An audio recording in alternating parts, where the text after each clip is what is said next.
Okay. Hey, everybody.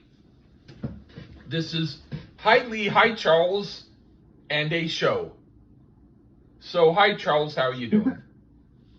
And a show. We're on and a show today. Yeah. For the fans out there that watched the previous two, one was very weird, and one was Irish folk music, which was cool. We're doing an artist that's near and dear to my heart, personally. So I picked it, obviously. So what's the artist and the album we're doing today, Lee? We're doing John Lennon. The album is Rock and Roll. Yeah. Yeah. Now, the producer on this album is Phil Spector, Lee. Yeah. And I know you got a few Phil Spector stories, so go ahead. Yeah, well, I'll tell you that Phil Spector has been known to point guns at people during recording. On this album, by the way. On this album, he did that as well. Oh, well, you said that. Yeah. He did it to a Ramones album, and this one. And it produced the only Ramones album I like. So I guess they needed guns pointed at them continuously throughout the whole time they were in the studio to get them to do a good album. But hey, it got a good album. Was that the debut? No. End of the Century. Yeah. Okay, I'm not a Ramones. They're poser punk. The only song on there that anybody knows about is Rock and Roll High School. But the song End of the Century. Oh my God. That also is a good song if you hear it. It sounds a little more. Oh, I know Rock and Roll High Depeche Mode. No, End of the Century. Oh, it's the name of the album, but there's a song, End of the Century, and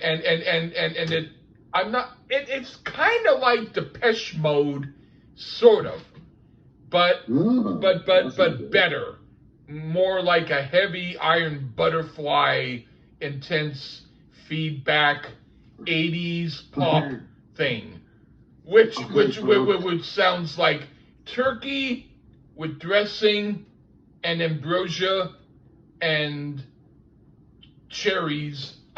Okay, you lost me, but it works. Okay, folks, I don't hate the Ramones as much as we. I mean, they are poser punk. New York Dolls did it before them, and Sex Pistols perfected it, and then the Clash outdid all of them. But I don't hate the Ramones, by the way. Kind of like Lee.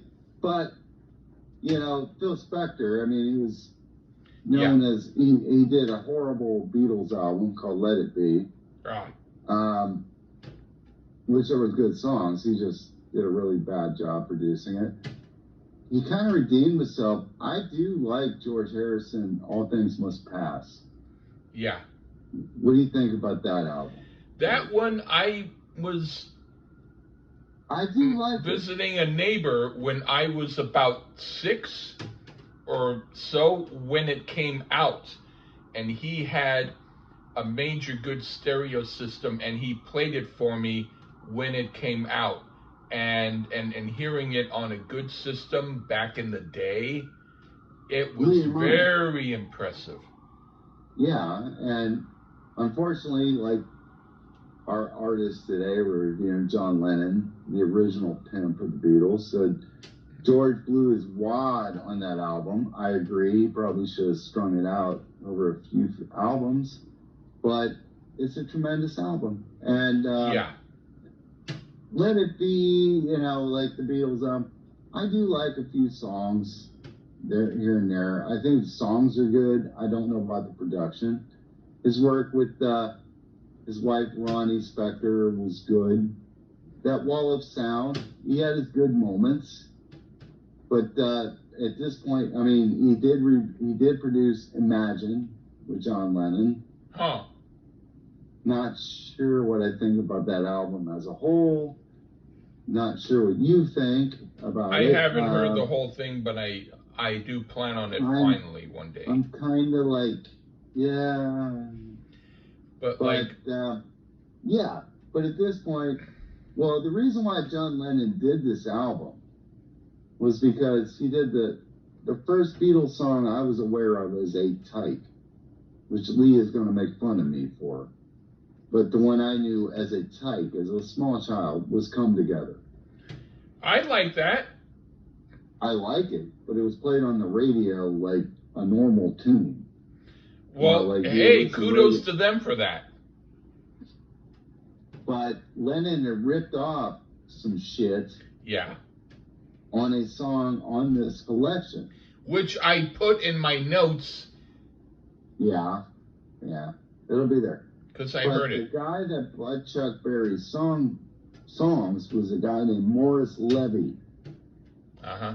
And he had sued John Lennon over the lifting of a lyrical and melody of one of the songs on this album. So Lennon agreed to do a rock and roll album with 3 of his songs that he had publishing rights to on this record so that Morris Levy would make money off of that. And before we hit record, Lee brought up a bootleg of John Lennon rock and roll tracks that Morris Levy put up. It's such a crazy story behind this album. There's a bootleg that's out. There's this album out. The cover photo of this was from Hamburg. John Lennon and the 3 blurred people in the photo are George Harrison, Paul McCartney, and Stu Sutcliffe. And they added the little neon rock and roll over John Lennon. But this was all done to satisfy a lawsuit. That's the only reason why Lennon did this. He got Phil Spector to produce it. Phil Spector at one point stole the tapes of this album and ran off. I can't even tell all the stories behind this album. Yeah. There's a lot of crazy stories behind this album. There was lawsuits. Phil Spector took the tapes. Lennon had to talk to this Morris Levy guy to not sue me again, and blah, blah, blah, blah. Just look up the stories behind John Lennon rock and roll. And there's tons of crazy stories. But the point is, the reason why I wanted to do this was there's 1 or 2 tracks on here that Paul McCartney did on his Russian album that we had just done. And I, as to whether or not they were the Russian or the other one, I do know he did them. And so I was thinking, okay, that's interesting. But one thing I want to mention is Leonard Cohen worked with Phil Spector. And this is not 100% direct quote, but I will quote as much as I can and embellish when I need to. But he said, I wrote these songs with Phil Spector, and during the time we were recording the album, he put a gun up to my throat and said, I love you. And then we recorded the album, and then he ran off with the tapes, and then I had to sneak into his house in a window while he was having a party to get the tapes back, and he said, and I would gladly work with him again. Yeah. Which is. Can I ask Lee? I hold Phil Spector in high regard. Yeah. What about you? I actually kind of do. In fact, I don't want to get into much about the charge, except when I read a certain article, I still feel he didn't do it. He might have caused it to happen, but I honestly don't think he did it. But that's me. I'm not going to fault anybody. I'm not going to fault anybody for thinking he did. I'm not getting into the criminal shit. Yeah. I mean, as a producer. I know, but what I mean is I just wanted to say that. Yes, I wanted to hear say you. it I'm with you. because I felt I needed to, but as a No, that's producer, cool. yeah, But as a producer, he's one of the. as He a might be the producer, greatest of all time in our lifetime. he's his best Phenomenal. work is very good. Yes. Especially talking at a time when he was dealing with mono and making the wall of sound and this and that. Phenomenal. But most great artists might be a little off the rocker. And then on to John Lennon. The problem is with this album, Lee, there's like 18,000 musicians on this record. Yeah. That's the only problem I have. And you know, I love to give credit to people and say they played this and they played that. This one is impossible to tell because there's like, except for Jim Keltner. Yeah. Which is John Lennon's favorite drummer, George Harrison's favorite drummer, Ringo Starr's favorite drummer. Who's the drummer? He was on it. He was the only drummer that I'm aware of. But there's so many different musicians here that I do think we do know maybe on the first track one of the guitarists. But outside of that, I don't know. Yeah, it's a wall of sound. It's wall of sound. Yeah. And it's John Lennon doing a covers album because he was sued to do a covers album, and he did it. So there you go. Yeah, we can sometime do a group that had Jim Keltner as the drummer. Or one of the guitar players here when we get there. Jesse Ed Davis. Even though a group called Jesse Ed Davis, I think, is one of the most underrated guitar players of all time. We can do an album. We can do a group with Jim Keltner on drums. Yeah. Yeah. Of course, David Foster is in it, but we don't have to worry about that. And it was on George Harrison's label. Well, it's Dark Horse. Okay. Yeah. Anyway, well, let's get in John Lennon. Okay. Rock and roll, man. Do you want to go first? Sure. All right. What do you think of Bebop-A-Lula? A Gene Vincent rock standard that I'm pretty sure Lennon tackled more than once in the Beatles Hamburg days. I really, really like the piano on this. It drives it along excellently. I'm pretty sure this is Jesse Ed Davis on guitar here. It's hard to tell because, like I said, there's like 8,000 musicians on the record, but Lennon sings this masterfully. And he even hollers, "Let's rock." You can just tell this is in that Lennon DNA. A great cover of a 50s rock classic, and we are off to a hot, very hot start here, Lee. Go ahead. All right. Right away, this is a great track. And I like Lennon's version better than Gene Vincent's. To me, if he wanted to establish himself as a rocker, he's done it. I give this high thumbs up. Yeah. All right. Now for Stand By Me. It's okay. It's not one of my favorite songs. But the way he does it, he minimizes the parts that usually irritate me. I could listen to this and not wince. So it's done well, but I wouldn't cry if it was not on the album. What do you think? I'm kind of torn on this one because it's a bit tough to be objective to this cover due to it's the most represented on, say, like Lennon solo compilations. And it was the first time I heard it, to be sure it was on a compilation. But I will try here. If approaching this as if I've never heard this at all, it does have its moments that I do think eclipse Benny King's original. There's something in Lennon's vocal deliveries. He's definitely singing this from the heart. Great production from the Looney Tune that is Phil Spector here. So we get that wall of sound. So in the end, I'll go with a certain classic cover that I never need to hear again. All right, right on. What do you think of Rip It Up? With Red Teddy. Well, Lennon, he's tackling some Little Richard. Something he usually turned over to McCartney and the Beatles. This is a mashup of two Little Richard songs. Mm. Double tracked Lennon vocals here. Not sure if it was that he was underconfident in his ability to pull off the tracks. He needn't have been, as he does pull it off rather well. The Ready Teddy portion is even better than the Rip It Up portion. Unfortunately, it's a bit too short. I wish he'd have put a bit more of that song in this little mini medley. I do think it's a fun track here. Right on.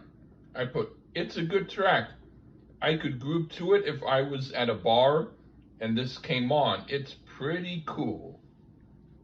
All right, now for You Can't Catch Me. Okay, this is really good too. Now, I hear the influence of Come Together. I can't say it beats the original, but it's good in its own way. What do you think? Deathbed cover here, which Lennon had to do to that lawsuit to Levy, that guy. For those astute folks, we get the questionable lyric he lifted for Come Together in this track, so pretty sure why he put it here. Similar melody at parts as well. So see, even the best pinch a bit. So fucking lay off Oasis, you fuckers. Mm-hmm. He sure did get, he pinched a lot of here. I enjoy this cover, but the horns seem to be lifted from the Grease soundtrack to me. So that's a bit odd. I really enjoyed the portion with Lennon and the drums, where he's just singing and his drums. I like that. And so while it's not a perfect rendition, it's an overall decent cover. Maybe I would have wanted a little more guitar oriented here for my taste. But this is that era of Lennon. Lots of horns and sounding like he was trying to try out for the Saturday Night Live band.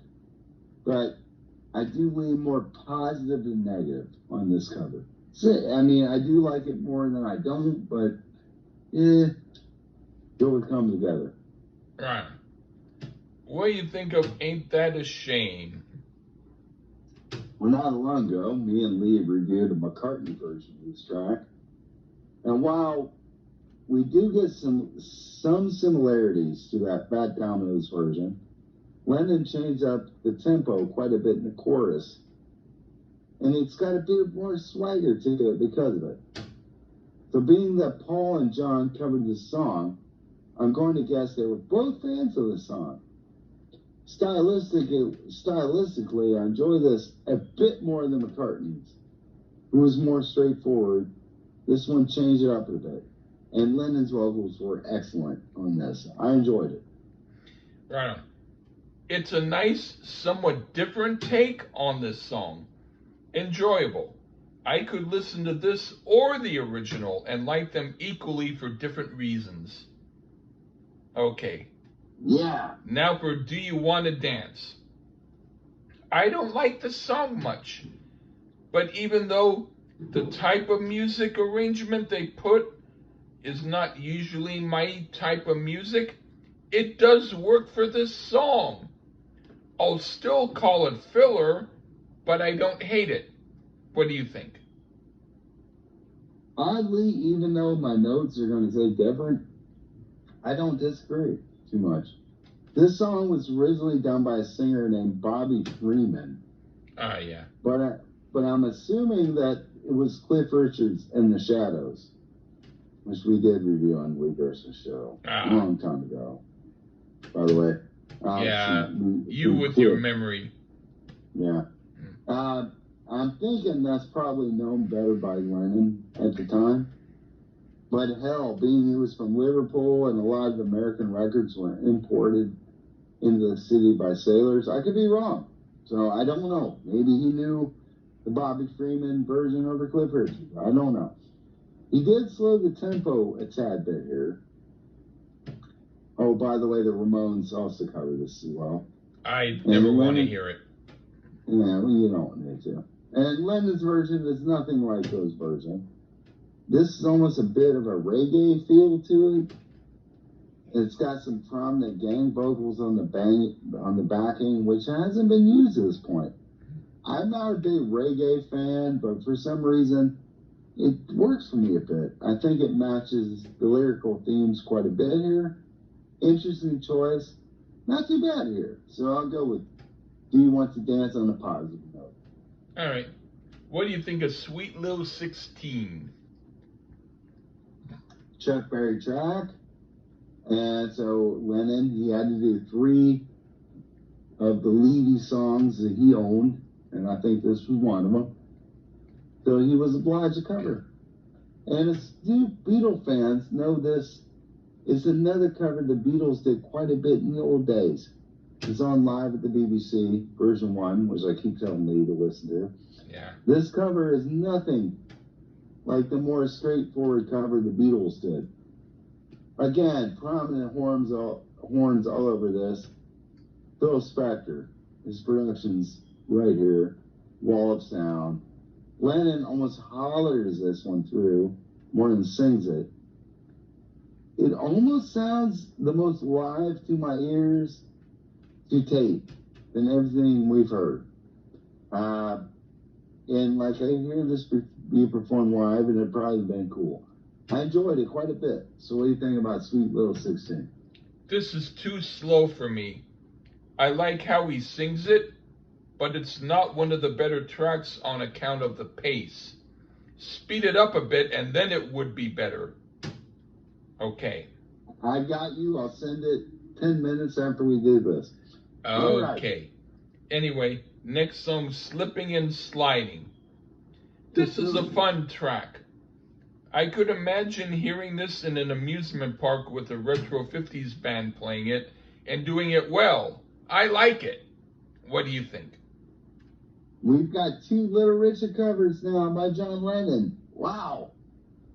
I was aware of this one due to a home video release of the Best of John Lennon that I acquired about 1994 on VHS.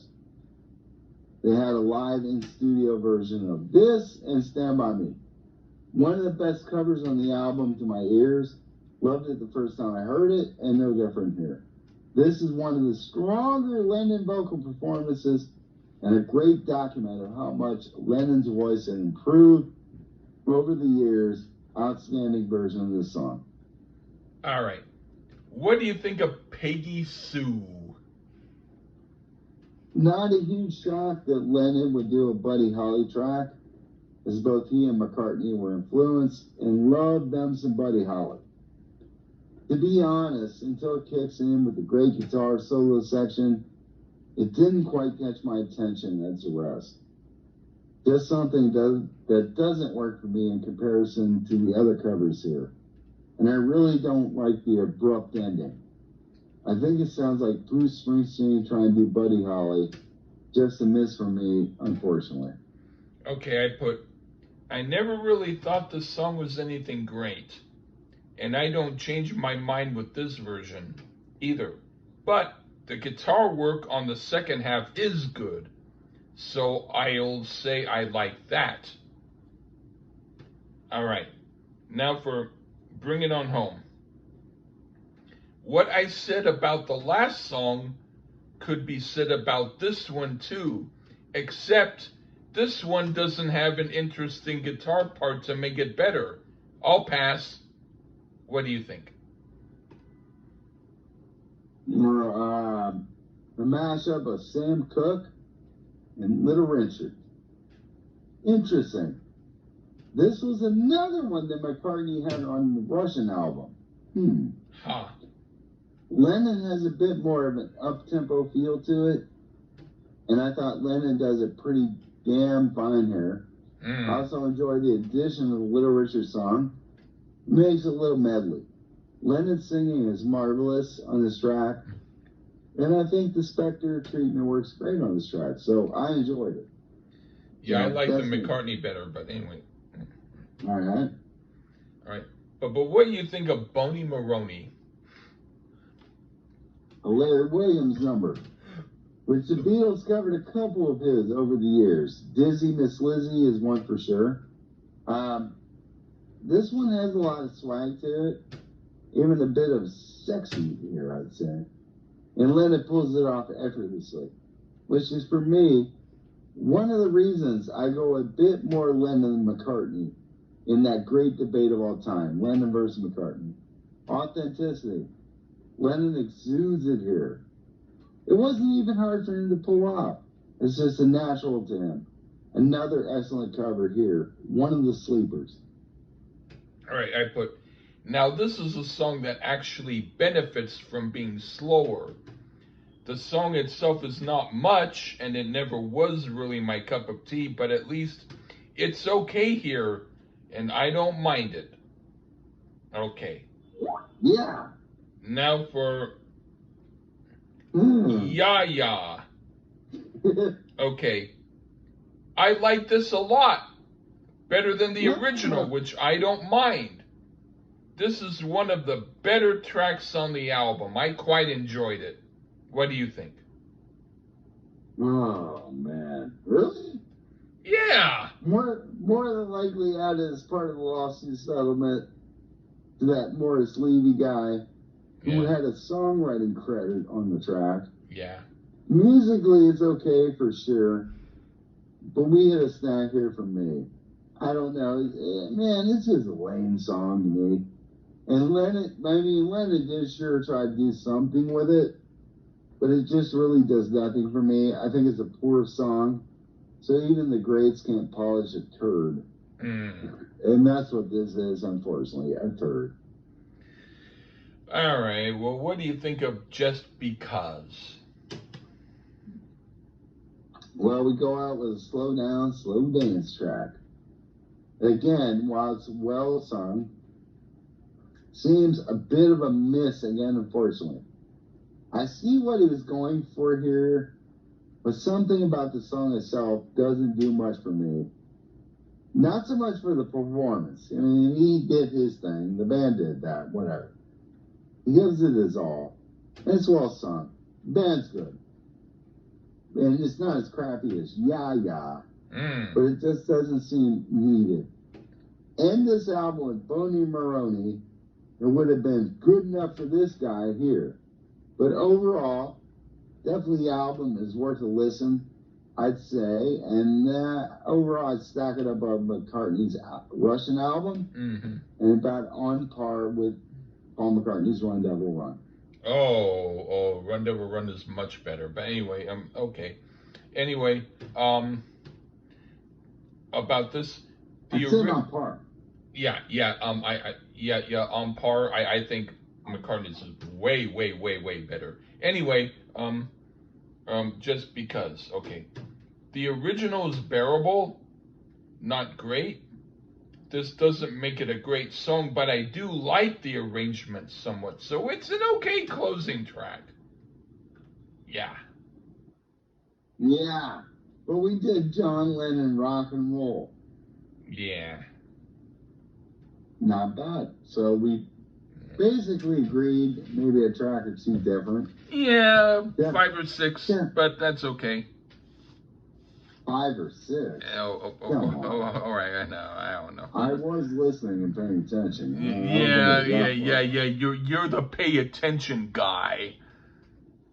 Well, either way, I gave you Run Devil Run, which you think is better, so you're welcome. Thank you. You're welcome. Yeah, I said thank you. Yeah. Yeah. Looking for the yeah. Looking for the yeah. It's John Lennon, Paul McCartney. They both do good shit. So that's how it goes. Yeah, they do. Yeah, they're both great. Yeah. It's better than Herndon or whatever. Whoa. Well, okay, I'll be quiet. Herndon. Coming soon, folks.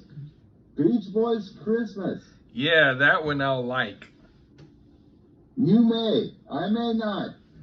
Yeah. I'll tell you what, if you listen to Christmas music, I live in a hotel, and when you hear Christmas music every day, you get tired of it. Oh, well, that will be interesting because I'll listen to that album just for itself. Do you hear what I hear? I don't know who does that song. You don't know the whole album, or you do? No, I don't know the album. I know the song. Do you hear what I hear? Did you used to listen to Jim Neighbors do it? No, I sang it in choir in school. Oh, okay, that's about as bad. Yeah. Jim Neighbors. Oh, Lord, we need to do a Jim Neighbors. There's an album that I did have by him long ago that Captain Kangaroo. They have to have a Captain Kangaroo album. They have to. I'll try and dredge one up from the swamp. But yeah. We're doing the Beach Boys Christmas next week, folks. For Nani and Lee, they say it's such an awesome album, and we'll see. And we're also gonna do one the Chipmunks Christmas, which is the album I know. Oh. The Christmas album. Oh. I mean, what do you mean, ooh? Really? They have the greatest Christmas song ever. The Chipmunk song. I want a hula hoop. I guess. All right, but then I need to pick something. We've done worse. I'll pick something to get back at you, but no, I mean to compliment you. You're done with this Herndon bullshit. Whatever that French fucking progressive nonsense was. That's not bad. Quite a few. That's not a bad album, the Helden album. By who? By me. And a few people. Yeah. On those pages. A few dust mites on my toes. Yeah. Well, take yourself out of the equation, Lee. Well then, most of what I'd recommend is not good. Put your fingers in your ears right now. Those people that like Herndon have never tasted vagina. No. I mean, but I have. That's horrible music. No, but we've done more good than bad on this show. Yeah. Hey, I like the Chieftains. That's good. That makes up for it. See, because I have Irish blood. And fucking. Because you have good taste, and everything you like is good. Thank you. Yeah. Let them know that. Oh, no. I said, you don't need to repeat it, but. I appreciate it. You're right. I have great taste. Yeah. And that's what we did. John Lennon, rock and roll. You like Run Devil Run more? I agree, actually. Yeah. But John was killed. So we don't know if John would have done something better. But Paul in 1999, he blasted out John Lennon. Yeah. And, but, yikes. I love that Lennon-McCartney debate. I really do. There's so much beautiful love with no, this is better. I mean, yikes. I don't know. Yeah. Paul did 2 covers albums. Run Devil Run, probably better than rock and roll. The Russian album, not so much. Yeah. So, if John would have been alive, who knows what would have happened. Yeah. But, that's the sad part of it. I'm still Lennon forever, baby. Yeah. But I do love, if I was like this, Lee, it's 50% to 49%. You know what I mean? A 1% difference. Yeah. Where George and Ringo, they can be in the single time. Okay. Yeah. Oh, all right. I'll give George, contrary to what people would think, if they know me, I give George a little credit over Ringo. Mm. But I like Ringo as a person better than George, if that makes sense. Yeah, I don't know any of these people. I do. But if I did know them, like Ringo, I like him. But George wrote a little more than Ringo. Ringo didn't really write shit. Yeah. Ringo is a cool dude. Yeah, George he wrote did stuff write a with little Vinnie bit, Poncia. which, well, Benny Ponce did, Unmasked. Yeah. One of my favorite Kiss albums of all time. But nobody ever And hears the songs that Ringo did with Vinnie Poncia because record labels don't, radio right. stations didn't want to play it. I like Ringo as a person, but I do think George was a little more of a better songwriter. Mm. And I don't dislike George. It's like people say, if you were to get laid and come, well, I don't like this more than that. No, you like it because you came. So I mean, George is awesome. But compared to John and Paul, not quite so good. Yeah. But compared against Night Ranger, George.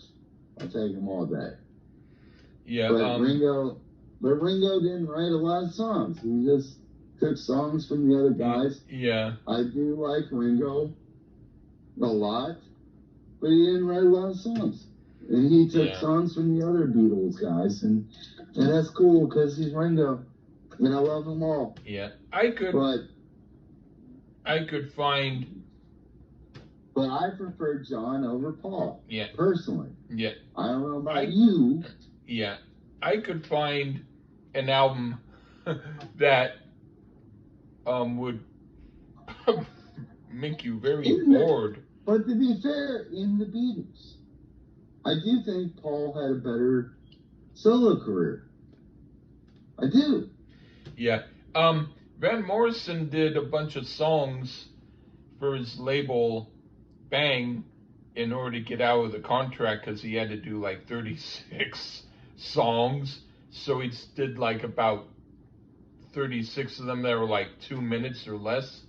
And there's a bunch of them called Here Comes Dumb George. And it's like someone did a compilation of what would be considered the best of those albums. Boy, that album will bore you like hell. I haven't picked it yet. Yeah, you know. Oh, Eileen, Lennon 51, McCartney 49%. 49%. So it's pretty much a tie. Yeah. But Lennon wrote the greatest Beatles song ever, A Day in the Life. Which you don't agree. Yeah. And I already know that. But many of us don't agree. Yeah. But McCartney had a hand in that. With the woke up, fell out of bed. Yeah. Drag comb across my head. What is the greatest Beatles song per Lee Gerstmann? Very curious. Well, I can tell you the greatest one that Ringo wrote was Octopus's Garden. Not Ringo. But I like that. Lennon McCartney. I think it's great. I'm sorry that you like it. Well, I like it. And then for don't pass me by for George Harrison, I'm going in reverse order. For George Harrison, I would say something. No. Old Fast Two? I'm trying to think because it's harder for me to think of. Well, probably if I needed someone. Okay. And then for McCartney, I really should go past the Beatles catalog, but I won't. I'll say for McCartney, Beatles. Yeah, for Beatles, well, for I have to first go with Lennon and say I Am the Walrus. And then for Paul, I would have to say Hello Goodbye. Wow. Okay. So, but Hello Goodbye over I Am the Walrus. No, I'm saying I'm the Walrus is better than Hello Goodbye. No, very slightly. Okay, so Lennon was superior. But what I'm not talking about who's better. I'm just saying their best songs. Why is it a problem? No, I'm not saying it's a problem, but I'm just saying that wasn't what I meant. Do you like The Benefit of Mr. Kite? No, not much. No, I can listen to it. It's fine. You don't like it? I don't dislike it. What about She's Leaving Home? I kind of dislike that. Ah, okay, Lennon may be better than McCartney in the Beatles. Like Revolver or Sgt. Pepper's better? Oh, Revolver, of course. What about Rubber Soul? I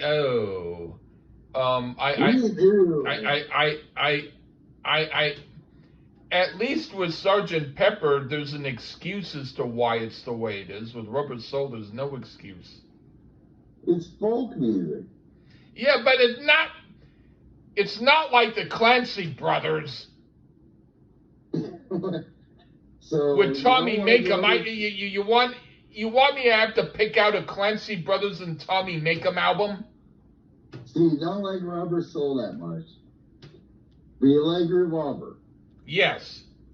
What about Hard Day's Night? We did that. I do like that one.